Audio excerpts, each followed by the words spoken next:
Hi అండి, welcome to our ఛానల్కి 2 ideas and vlogs. ఇదైతే 3 వీడియోస్ కలిపి ఉంటాయండి. ఒకటేమో మా ఫ్రెండ్ బర్త్డే, ఇంకొకటేమో మా ఫ్రెండ్ మ్యారేజ్ డే, ఇంకొకటేమో మా ఫ్రెండ్ వాళ్ళ బాబు బర్త్డే. ఈ 3 అకేషన్స్ కలిపి అయితే సెలబ్రేట్ చేసుకున్నాము. అంటే ఒక రోజు కాదు, 2 రోజులు తేడాతో జరుగుతుంది. ఒకటి 22nd, ఒకటేమో 24th. ఏప్రిల్ 22nd మా ఫ్రెండ్ బర్త్డే అండి. ఏప్రిల్ 24th మా ఫ్రెండ్ వాళ్ళది మ్యారేజ్ డే అండ్ మా ఫ్రెండ్ వాళ్ళ బాబు బర్త్డే. సో ఇవి 3 సెలబ్రేషన్స్ అయితే చేసుకున్నాము. దానికి సంబంధించిన వీడియో అయితే ఇందులో ఉంటుంది. మేము అంత బాగా అయితే ప్లాన్ చేసుకోలేదండి, ఏది ప్లాన్ చేసుకోలేదు, అప్పటికప్పుడు అనుకోకుండా వెళ్ళింది. ఇదైతే మా ఫ్రెండ్ బర్త్డేకి ఆఫ్టర్నూన్ లంచ్కి అయితే బయటకు వెళ్ళాము, రెస్టారెంట్కి వెళ్ళి అలా తినేసాము. ఇక్కడైతే ఇంకో ఫ్రెండ్ అయితే తనకు పని ఉందని చెప్పి తను మిస్ అయ్యింది. సో ఇంక మేమైతే సెలబ్రేట్ చేసుకున్నాము. ఇలా సింపుల్గా రెస్టారెంట్కి వెళ్ళి కేక్ కట్ చేసి బిర్యానీస్ తినైతే వచ్చేసాము. ఇంకా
ఇదైతే మా ఫ్రెండ్ వాళ్ళ మ్యారేజ్ డే అండి. మ్యారేజ్ డే రోజు కూడా యాజ్ యూజువల్గా ఎప్పటిలాగే ప్రతి సంవత్సరం ఎలా కేక్ తీసుకెళ్తాం అలాగే ఈ సంవత్సరం కూడా తీసుకెళ్ళాము. అయితే ప్రతి ఇయర్ మార్నింగ్ టైంలో తీసుకెళ్తాము, అప్పుడేమో అన్నయ్య ఉన్నాడు. ఇంక ఈసారేమో నైట్ టైంలో, ఈవినింగ్ టైంలో తీసుకెళ్ళాము. కేక్, శారీ తీసుకుంటాం ఖచ్చితంగా మా ఫ్రెండ్కి అయితే. ఇంకా అవి 2 ఇచ్చేసి కాసేపు టైం స్పెండ్ చేసి అయితే వచ్చాము. ఇంకా ఇక్కడి నుంచి అయితే దాబాకి వెళ్ళాము. అంటే మా ఫ్రెండ్ మ్యారేజ్ డే, అదే రోజు ఇంకో ఫ్రెండ్ వాళ్ళ బాబు బర్త్డే సెలబ్రేషన్స్కి దాబాకి వెళ్ళాము ఈవినింగ్ టైంలో సరదాగా అందరం కలిసి. ఇంకా ఇక్కడ మా ఫ్రెండ్ వాళ్ళ ఇంట్లోనే కేక్ కట్ చేసాము. ఇంకా అక్కడి నుంచి అయితే దాబాకి వెళ్ళిపోయాము అందరం కలిసి.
ఇదైతే మా ఫ్రెండ్ వాళ్ళ బాబు బర్త్డే అని చెప్పాను కదా, ఆ రోజే 24నే మ్యారేజ్ డే, ఈ బాబు బర్త్డే కూడా. సో రెండు కలిసి వస్తాయి ప్రతి ఇయర్. ఇంక కేక్ అయితే కట్ చేయించి డాబాలోనే ఇంకా అక్కడే మేము ఫుడ్ తినేసి వచ్చేసాము.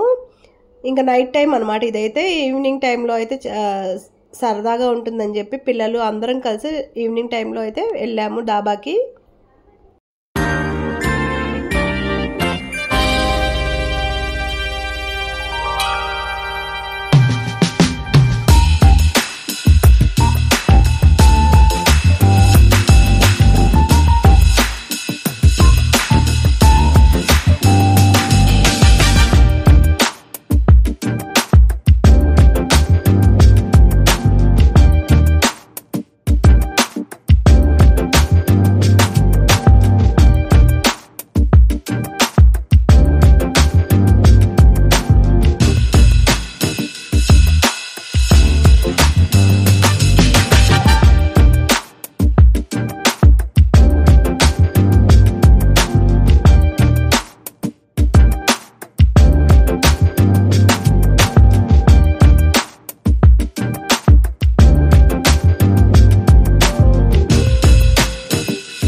ఏ అకేషన్ అయినా కానీ మేము అందరం కలిసి ఎంజాయ్ చేస్తాము. ఇదైతే మాకు చాలా ఇష్టము. అందరం కలిసి సరదాగా ఇంకా కలిసి ఫుడ్ తిని కబుర్లు చెప్పుకొని బోలెడంతసేపు ఎంజాయ్ చేసేసి డాబా దగ్గర నుంచి అయితే వచ్చేసాము. ఎప్పుడు బయట తింటాము, మ్యాక్సిమం 2-3 సార్లు లోపల ఏసీలో కూర్చొని తిన్నాము. బయట అసలు ప్లేస్ లేదు మేము వెళ్ళేసరికి డాబాలో.